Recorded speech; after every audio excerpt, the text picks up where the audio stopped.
PF provident fund और इसे हम ईपीएफ एम्प्लॉय प्रोविडेंट फंड के नाम से भी जानते हैं। इसके क्या बेनिफिट्स होते हैं और जो इसके हमारे कैलकुलेशन किस तरीके से होती है, इसमें काफ़ी कंफ्यूजन है, तो मैं उसे आपको करके भी बताऊंगा क्या इसकी किस तरीके से कैलकुलेशन होती है पीएफ की। नमस्कार दोस्तों, मैं सौरभ भारद्वाज, डायरेक्टर लॉ सेवा मैनेजमेंट प्राइवेट लिमिटेड। हमारी कंपनी लॉ सेवा आप सबकी मदद करती है बिजनेस कॉम्प्लायंसेस और बिजनेस रजिस्ट्रेशन लेने में।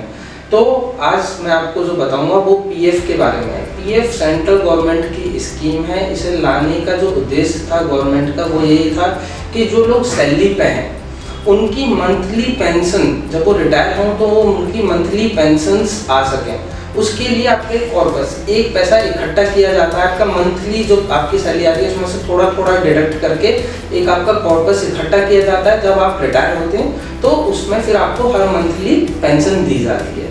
ये कितना परसेंटेज आपका डिडक्ट होता है, ये आपका बेसिक प्लस डीए के ऊपर 12% आपका डिडक्ट होता है। जितना आपका डिडक्ट होगा पैसा उतना ही आपका जो एम्प्लॉयर है वो भी देगा। दोनों इक्वल देते हैं, 12% दोनों का डिडक्ट होता है और वो जाके जमा हो जाता है ईपीएफ के खाते में।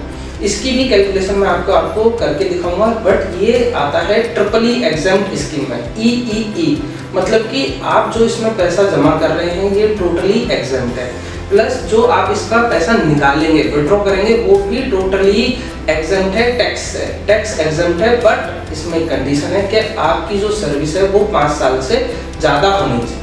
अगर आपकी सर्विस 5 साल से कम है और आप पीएफ को विड्रॉ कर रहे हैं तो मेरी सलाह यही है कि अगर आपको ज़्यादा ज़रूरत ना हो तो आप विड्रॉ ना करें, क्योंकि उसमें फिर आपका वो as a part of income बन जाएगा और वो टैक्स लगेगा उसके ऊपर जब आप विड्रॉ करेंगे। बट आपकी सर्विस अगर 5 साल से ज़्यादा है तो आप पीएफ को विड्रॉ कर सकते हैं। पीएफ कैसे विड्रॉ करना है, क्या क्या इसमें पीएफ किस तरीके से किस कंडीशंस में हम पीएफ विड्रॉ कर सकते हैं। 100% पीएफ को विड्रॉ किया जा सकता है आफ्टर द एज ऑफ 58। या दूसरी कंडीशन जिसमें आप 100% विड्रॉ कर सकते हैं वो तब जब आप जॉब छोड़ चुके हैं अपनी और 2 महीने से आपके अकाउंट में सैलरी नहीं आ रही है। इन दोनों केसेस के अलावा आप मेडिकल पर्पस, मैरिज पर्पस, आप अपना हाउस कंस्ट्रक्ट करना चाह रहे हैं, आप फॉरेन में पढ़ाई के लिए जाना चाहते हैं, और भी 2-3 इसमें रीजंस हैं, आप सिक हो गए हैं, आप बीमार हैं, उसके लिए आपको पैसों की ज़रूरत है, या आपको भाई बहन की शादी के लिए ज़रूरत है, तो इन कंडीशंस में आप कुछ पैसा अपने पीएफ अकाउंट में से पार्शियल विड्रॉ कर सकते हैं। तो सीधे चलते हैं, इसकी एक कैलकुलेशन मैं आपको करके दिखाता हूँ पीएफ की कैलकुलेशन कैसे होती है। कुछ जो पॉइंट्स हैं वो समझ लेते हैं। जो इसका पर्पज़ है वो है रिटायरमेंट प्लानिंग और पेंशन। दूसरा, ये कंपलसरी होता है उन ऑर्गेनाइजेशन के लिए जिसमें 20 से ज़्यादा एम्प्लॉय हैं। 20 से ज़्यादा एम्प्लॉय हैं तो उन्हें काटना ही, मतलब उनको ईपीएफ का जो कोड है वो लेना कंपलसरी हो जाता है। और ये मैंडेटरी है अपने जो आपका एम्प्लॉय है, जो कंपनी है, कि जिनकी सैलरी 15,000 से कम है उनका पीएफ जरूर काटें, और उससे ज़्यादा है तो फिर वॉलेंट्री है। ज़्यादातर कंपनियां दोनों केसेस में, जिनकी 15,000 से कम या 15,000 से ज़्यादा सैलरी होती है, दोनों केसेस में कंपनी डिडक्ट करती है। इसमें इक्वल कंट्रीब्यूशन होता है एम्प्लॉय और एम्प्लॉयर का 12%। अगर आज समझते हैं हम ईपीएफ में एम्प्लॉय अगर अपना 12% दे रहा है यहाँ पर, तो ईपीएफ जो एम्प्लॉयर है प्रोविडेंट फंड में वो देता है 3.67% और ईपीएस पेंशन में देता है 8.33%। मतलब जो 12% है एम्प्लॉय का वो तो सीधे चले जाता है पीएफ में, बट एम्प्लॉयर के केस में वो 2 पार्ट में डिवाइड हो जाता है, एक ईपीएफ और ईपीएस। ईपीएफ मतलब कि प्रोविडेंट फंड के अकाउंट में 3.67% जाएगा और ईपीएस पेंशन में जाएगा 8.33%। इसके अलावा एम्प्लॉयर 2 चार्जेस और देता है। एक तो इंश्योरेंस, अगर आपको कुछ हो जाता है तो ये सारा पैसा आपकी फैमिली को दे दिया जाता है। दूसरा, एडमिन चार्जेस जो होते हैं, एडमिन चार्जेस 0.5% होते हैं और मिनिमम 500 या 0.50% होते हैं। ये जो 1% एक्स्ट्रा है ये भी एम्प्लॉयर देता है। तो कुल एम्प्लॉयर दे रहा है 13% और एम्प्लॉय देता है 12%। इसे एक एग्जाम्पल के तौर पे समझते हैं कि अगर आपकी 10,000 बेसिक सैलरी है तो आप दे रहे हो, आपका जो डिडक्ट हो रहा है पीएफ वो है 1,200 रुपये, और एम्प्लॉयर का EPF 367% at the rate of 3.67% और 833 रुपये चले जाते हैं पेंशन के अकाउंट में। एम्प्लॉयर इसके अलावा 2 चार्जेस और दे रहा है। एक तो जो इंश्योरेंस के 50 रुपये और 50 रुपये एडमिन चार्जेस वो अलग से देता है। ये सीधे चार्जेस चले जाते हैं दोनों ईपीएफ के खाते में।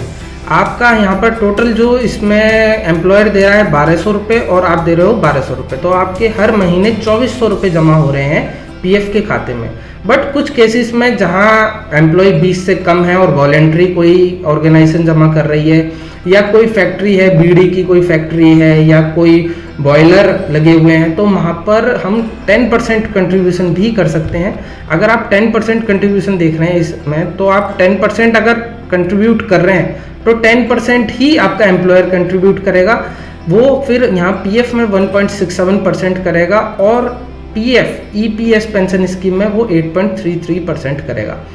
जो इंश्योरेंस और एडमिन चार्जेस हैं वो सेम है 0.50% और पेंशन का भी 8.33% सेम है। आप यहाँ पर देखें, आपने 10% से 1000 रुपये जमा करे और आपके एम्प्लॉयर ने भी 1000 जमा करे, जिसमें 167 जो है वो पीएफ के खाते में और 833 रुपये पेंशन के अकाउंट में जमा होंगे। तो कुल आपका 2000 रुपये जमा होता है अगर आपका 10% है, और आपका 2400 रुपये जमा होता है अगर आप 12% से कटवाते हैं। तो आप इस बात को बिल्कुल समझें कि ये जो स्कीम है पीएफ की बिल्कुल सेफ है। इसे खुद गवर्नमेंट मॉनिटर करती है और मॉनिटर करने के अलावा खुद जो इसका एडमिन सब चीज़ें देखती है वो गवर्नमेंट ही देखती है। इसके जगह जगह ऑफिसेस बने हैं, हर एक सिटी में इसका लगभग एक ऑफिस है। तो आपको अगर कोई डाउट है तो आप इनके कस्टमर केयर नंबर पर भी बात कर सकते हैं या इनके ऑफिसेस में भी जाके बात कर सकते हैं। आज इस वीडियो के लिए इतना ही, धन्यवाद।